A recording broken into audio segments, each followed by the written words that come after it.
Now, the Philippines unemployment rate increased to 5.8% in January 2026, up from 4.3% in the same month last year. The higher figure signals a rise in the number of Filipinos without jobs. For the details, we go live to our mobile journal, Fatima Baduria.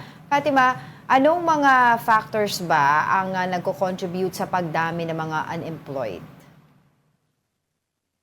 Angela Diego, ayon nga sa preliminary results ng Labor Force Survey ng Philippine Statistics Authority o PSA, nasa 5.8% ang unemployment rate sa Pilipinas at mas mataas ito kumpara sa unemployment rate noong Enero ng nakaraang taon na nasa 4.3% at sa huling tala noong Oktubre na nasa 5%. So ngayon, 2.96 million ang bilang ng unemployed sa bansa at nasa 47.49 million naman ang employed. Bumaba nga ang employment rate na nasa 94.2% kumpara sa 95% noong Enero 2025.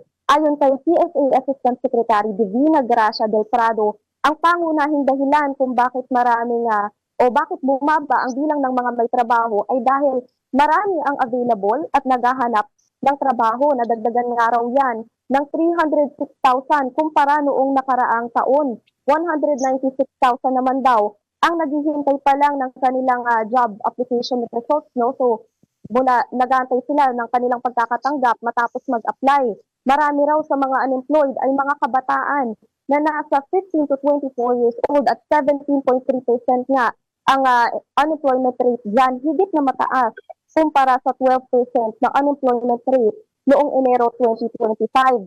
Tumaas din ang bilang ng underemployed na nasa 6.35 million nitong Enero kumpara noong huling quarter, noong Oktubre na 5.81 million naman. So marami ang gustong maghanap ng additional work o di kaya mas mahabang oras ng trabaho. Samantala ang sector naman na pinakamataas ng employment ay nasa services sector pa rin.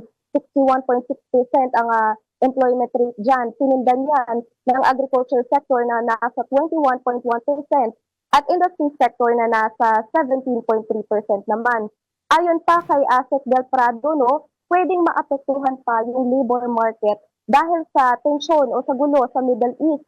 Inaasahan daw kasi nila na dahil sa pagtaas ng presyo ng oil ay maaapektuhan din yung mga businesses, Baka raw magkaroon pa ng mga layoffs o di kaya yung mga businesses ay hindi muna tumanggap ng mga bagong employee, pero sa ngayon ay wala pa silang figure dahil hindi pa yan nasama doon sa kanilang survey noong Enero, pero inaasahan natin na magre-reflect daw yan sa Labor Force Survey sa Mayo. Angela?